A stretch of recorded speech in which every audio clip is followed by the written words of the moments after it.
الحمد لله نحمده ونستعينه ونستغفره ونؤمن به ونتوكل عليه ونعوذ بالله من شرور أنفسنا ومن سيئات أعمالنا من يهده الله فلا مضل له ومن يضلله فلا هادي له ونشهد أن لا إله إلا الله وحده لا شريك له ولا نظير له ولا وزير له ولا مثل له ولا مثال له وصل على سيد الرسل وخاتم الأنبياء المبعوث إلى كافة للناس بشيرا ونذيرا وداعيا إلى الله بإذنه وسراجا منيرا وقال الله تبارك وتعالى في كلامه المجيد والفرقان الحميد ألم نشرح لك صدرك ووضعنا عنك وزرك الذي أنقض ظهرك ورفعنا لك ذكرك وقال رسول الله صلى الله عليه وسلم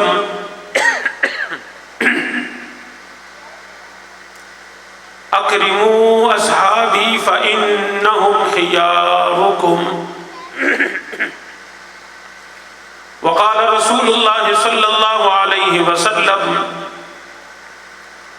من حفظني في أصحابي كنت له يوم القيامة محافظا ومن سب أصحابي فعليه لعنة الله صدق الله العظيم وصدق رسوله النبي الكريم ونحن على ذلك من الشاهدين والشاكرين والحمد لله رب العالمين.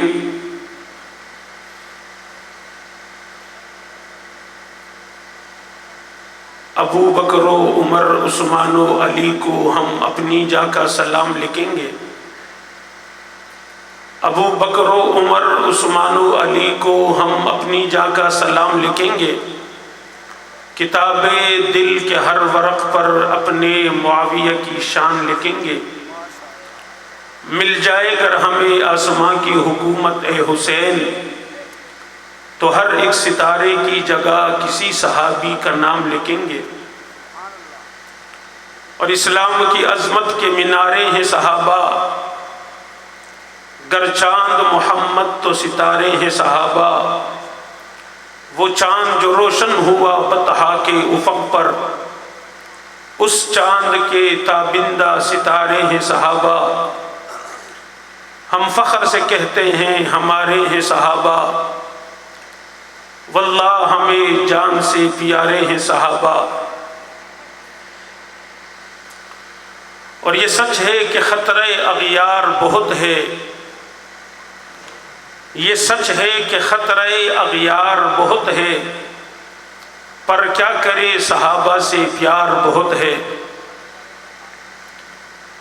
میری واجب الاحترام قابل ست تکریم علماء کرام معززین علاقہ عمائدین شہر، پنڈال میں میرے سامنے کرسیوں پر تشریف فرما اہل سنت سے تعلق رکھنے والے میرے دوستوں ساتھیوں، آج پہلی مرتبہ آپ حضرات کے علاقے اعظم بستی میں تحفظ ختم نبوت و شہدائے ناموس صحابہ کے عنوان سے معنون اس عظیم الشان کانفرنس کی توسط سے آپ حضرات سے گفتگو کی سعادت حاصل ہو رہی ہے. میری دعا ہے کہ وہ ذات مجھے حق اور سچ بات کرنے کی توفیق نصیب فرمائے اور پھر اس کے بعد اللہ رب العزت ہم سب کو اس پر عمل کرنے کی توفیق نصیب فرمائے۔ سامعین محترم، آج کی اس کانفرنس کی انعقاد پر سب سے پہلے میں آپ کی مقامی حلقہ کے تمام ذمہ داران اور تمام ان نوجوانوں، ان دوستوں کو خراج تحسین پیش کرتا ہوں جنہوں نے دن رات کی محنت اور جد و جہد سے اس کانفرنس کا انعقاد یقینی بنایا۔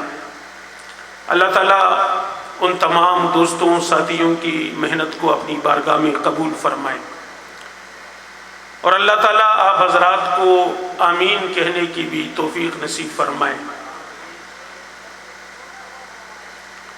مجھ سے قبل نوجوان خطیب، نوجوان عالم دین، آپ کے ضلع کے قائد اور اہل سنت والجماعت کراچی ڈویژن کے رہنما حضرت مولانا شکیل الرحمان فاروقی صاحب عنوان کی مناسبت سے آپ حضرات سے بہت خوبصورت انداز میں مخاطب ہو چکے ہیں، اور میرے بعد بھی قائدین اہل سنت آپ حضرات سے مخاطب ہوں گے۔ قائدین کے آنے تک چند معروضات آپ حضرات کے گوش گزار کرنا چاہوں گا، لیکن بات یہ ہے کہ آپ حضرات انتہائی خاموشی سے تشریف فرما ہے، اور مجھے محسوس یوں ہو رہا ہے کہ اعظم بستی کے رہائشی خاموشی کے زیادہ شوقین ہیں اور خاموش مزاج لوگ ہیں، اور کہیں آپ کی اس خاموش مزاجی کو ہم توڑ نہ دیں اور آپ کے آرام میں کہیں ہم خلل نہ ڈال لیں، اس لیے اگر آپ حضرات کی اجازت ہو تو کچھ بول لوں۔ ابھی بھی سر ہلا رہے ہیں یار، اللہ نے زبان دی، اللہ کے بندوں۔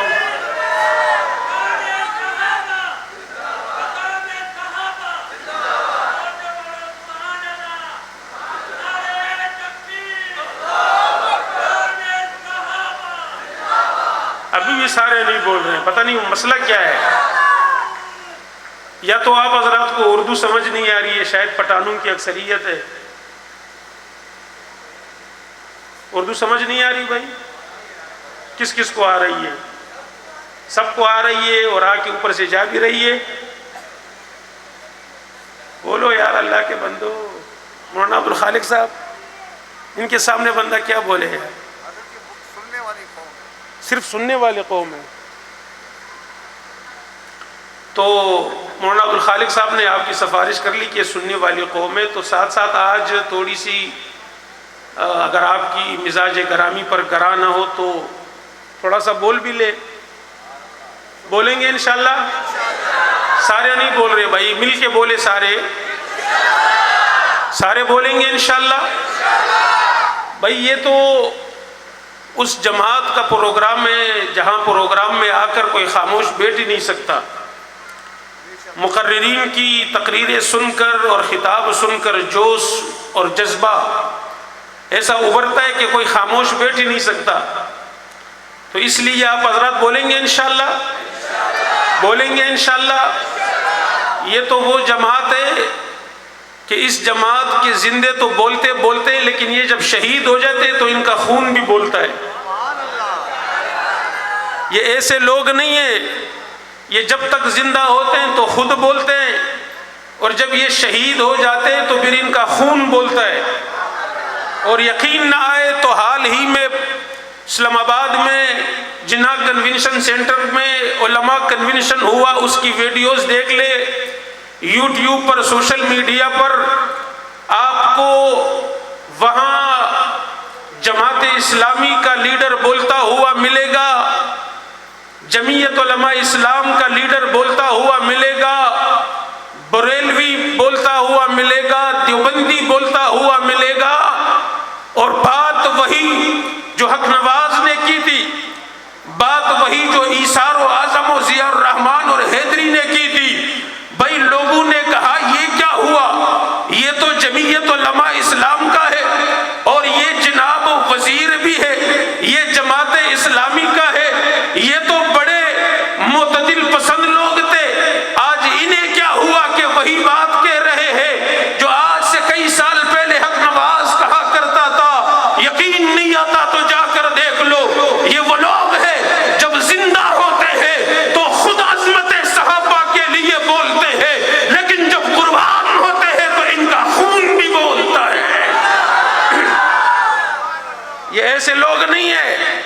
یہ خود بھی بولتے ہیں اور پھر یہ بلواتے بھی ہیں اور ان کا خون بھی بولتا ہے۔ آج اگر حق نواز نہیں ہے، آج اگر ضیاء الرحمن نہیں ہے، آج اگر اعظم طارق اسمبلی میں نہیں ہے، آج اگر علامہ علی شیر حیدری نہیں ہے تو کوئی بات نہیں، ان کا خون رنگ لا چکا ہے۔ اسمبلی میں وہی باتیں ہو رہی ہے جو چوک چوراہے پر حق نواز اعظم و ایثار کہا کرتے تھے۔ اور یہ جو ہزاروں کا خون لگا، یہ خون بھی یوں نہیں لگا، یہ خون بھی کسی مقصد کے تحت لگا ہے، یہ خون بھی کسی مشن کے لیے لگا ہے۔ یہ خون یوں نہیں لگا۔ انسان کا خون اور جسم بڑا قیمتی ہوا کرتا ہے، اللہ کی بہت بڑی نعمت ہے زندگی، لیکن اس سے بڑی نعمت رب کائنات نے جو دین اسلام ہمیں دیا ہے، اس سے بڑی نعمت پیغمبر کی ختم نبوت ہے، اس سے بڑی نعمت پیغمبر کی رسالت ہے، اس سے بڑی نعمت پیغمبر کی تعلیمات ہے، اس سے بڑی نعمت پیغمبر کی غلامی ہے، اس سے بڑی نعمت ابو بکر صدیق کی صداقت ہے۔ یہ زندگی بڑی قیمتی ہے، اللہ کا بہت بڑا انعام ہے، لیکن اس زندگی سے بڑا انعام حضرات صحابہ کی عظمت ہے، اس زندگی سے بڑا قیمتی انعام صحابہ کی عزت و عظمت ہے۔ یہ قیمتی ضرور ہے، یہ عظمت والی ضرور ہے، لیکن رب کعبہ کی قسم ہے پیغمبر کی رسالت سے زیادہ قیمتی نہیں ہے، رب کی وحدانیت سے زیادہ قیمتی نہیں ہے، پیغمبر کے ختم نبوت سے زیادہ قیمتی نہیں ہے، صحابہ کی عزت و عظمت سے زیادہ رب کعبہ کی قسم ہے یہ زندگی زیادہ قیمتی نہیں ہے۔ اسی لیے تو یہ دیوانے پروانے کہا کرتے ہیں ربا زندگی تو نے دی ہے بہت بڑی نعمت ہے، لیکن تیرے پیغمبر کی ختم نبوت سے بڑی نہیں ہے۔ جب بھی مسئلہ ختم نبوت کا آیا، جب بھی مسئلہ پیغمبر کی رسالت کا آیا، جب بھی مسئلہ ابو بکر صدیق کی صداقت کا آیا، جب بھی مسئلہ عمر کی عدالت کا آیا، جب بھی مسئلہ عثمان کی حیا کا آیا، جب بھی مسئلہ علی کی شجاعت کا آیا، جب بھی مسئلہ معاویہ کی عزت و عظمت کا آیا، جب بھی مسئلہ ازواج مطہرات کی ناموس کا آیا، تو پھر یہ زندگی بھی قربان ہے، یہ بال بچے بھی قربان ہے۔ یہ جو لاشیں گری ہے کراچی والوں، اعظم بستی والوں، تحفظ ختم نبوت و شہدائے ناموس صحابہ، یہ ایک مستقل عنوان ہے، یہ صرف پینافلیکس اور پوسٹر پر چسپا کر دینے والی تحریر نہیں ہے۔ ختم نبوت ایک عقیدہ ہے، ختم نبوت ایمان ہے، اور شہدائے ناموس صحابہ وہ ہے جنہوں نے ختم نبوت کے لیے اپنا لہو بہایا ہے، جنہوں نے پیغمبر کے صحابہ کے لیے اپنا لہو بہایا ہے۔ ہاں اعظم بستی میں بسنے والوں، تم اسی کراچی کے باسی ہو، اسی کراچی میں رہنے والے ہو، یہ لوگ ایسے لوگ ہیں جنہوں نے ختم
سارے بولو، اتنے لاشیں اٹھانے کے بعد بھی یہ لوگ ابھی بھی میدان میں ہے کہ نہیں ہے؟ بولو یار، میدان میں ہے یا نہیں ہے؟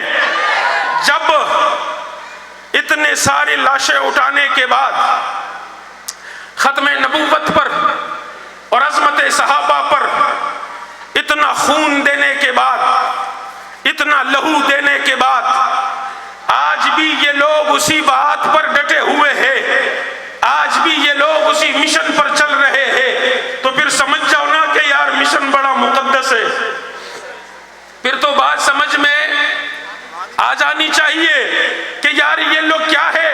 ہمارے جرنیل کراچی علامہ تاج محمد حنفی صاحب ایک پروگرام میں فرما رہے تھے، کیا آپ لوگ ہمیں پاگل سمجھتے ہو؟ کیا ہم مجنون ہیں؟ کیا ہم دیوانے ہیں؟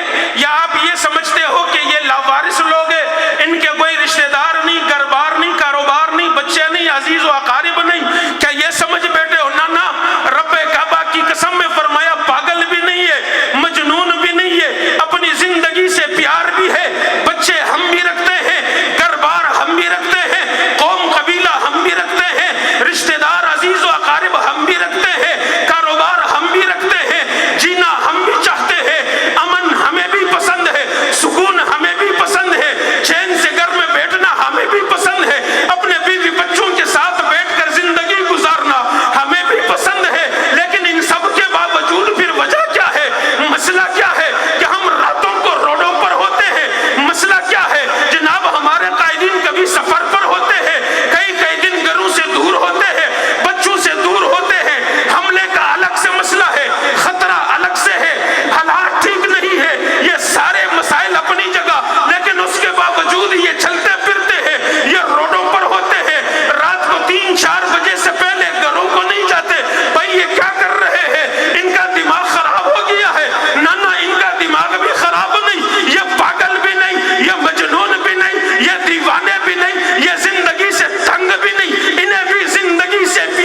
مکہ کے چوک پر حضرت خباب رضی اللہ تعالیٰ عنہ پھانسی کے پندے پر جھولنے کے باوجود بھی کہہ رہا ہے 1000 جانیں ہوتی تو پیغمبر پر قربان کر دیتا۔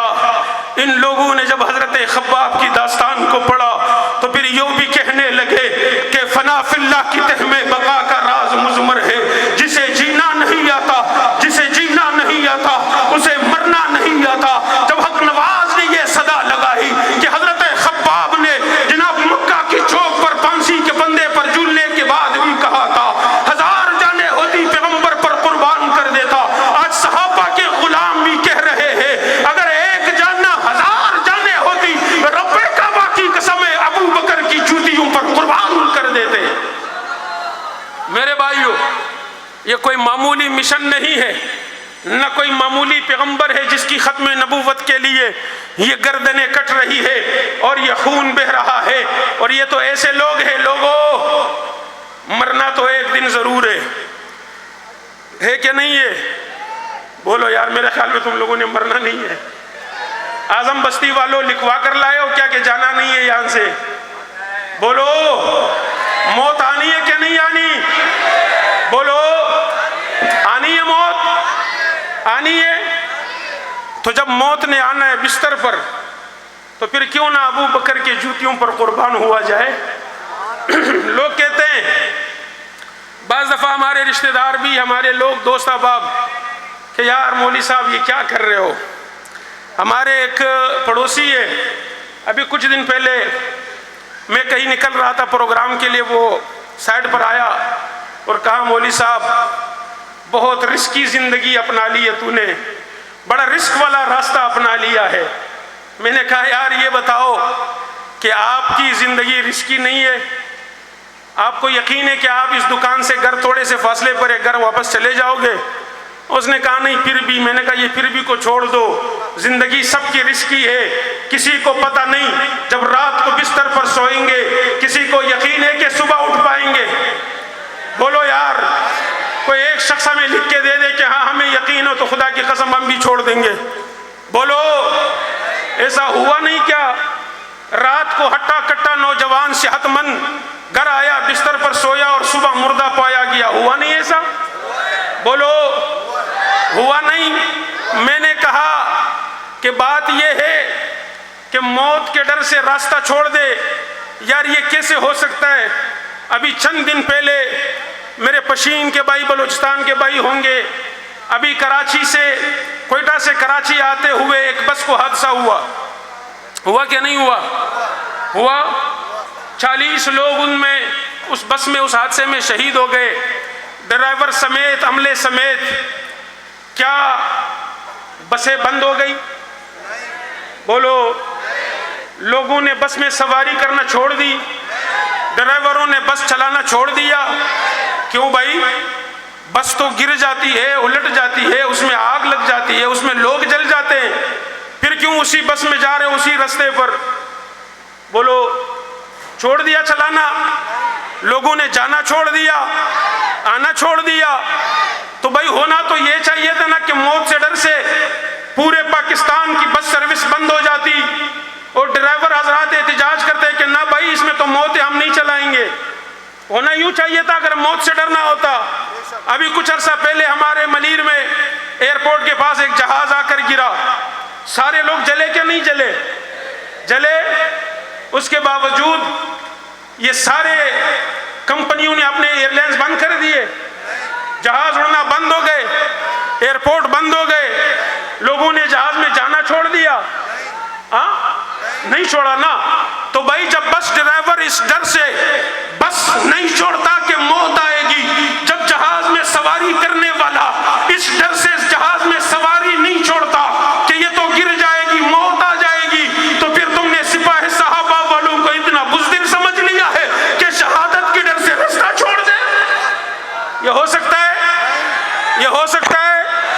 بولو، یہ ہو سکتا نہیں ہے۔ یہی بات دشمن کو سمجھ نہیں آ رہی، یہی بات دشمن کو، بولو دشمن کو سمجھ نہیں آ رہی۔ وہ یہ سمجھتا ہے کہ انہیں مار دیں گے تو یہ ختم ہو جائیں گے، ان کی آواز دب جائے گی، ان کا پروگرام ختم ہو جائے گا۔ یہی بات مشرکین مکہ بھی کہا کرتے تھے حضور کے لیے۔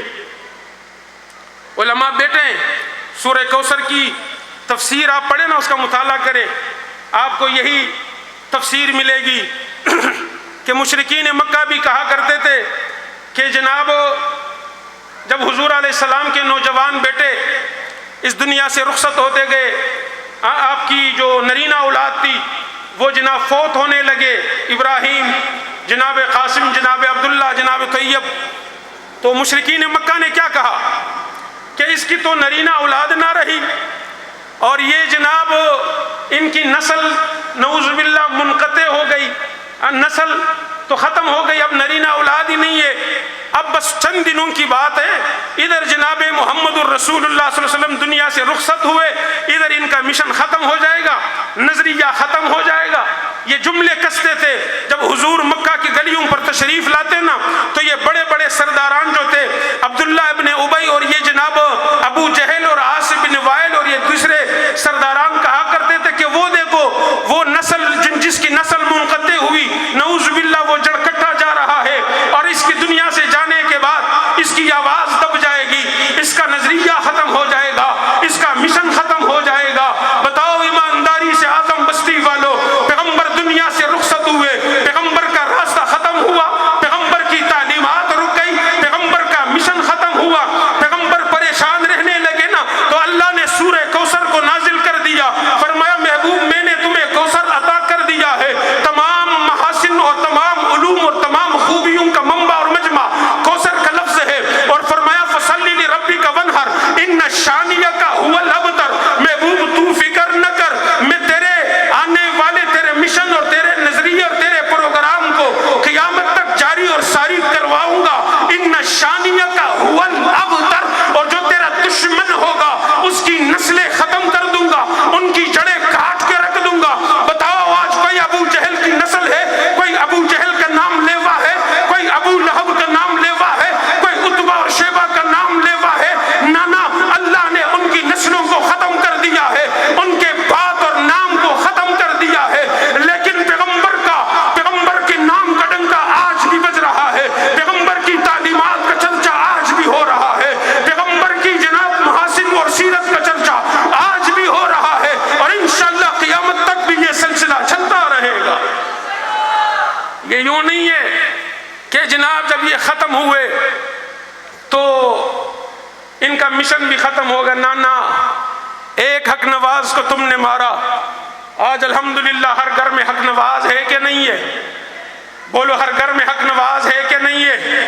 ہر گھر سے حق نواز کی آواز آ رہی ہے کہ نہیں آ رہی؟ اسی لیے تو وہ کسی شاعر نے کہا تھا نا کہ یہ بازی خون کی بازی ہے، یہ بازی تم ہی ہارو گے، یہ بازی خون کی بازی ہے، یہ بازی تم ہی ہارو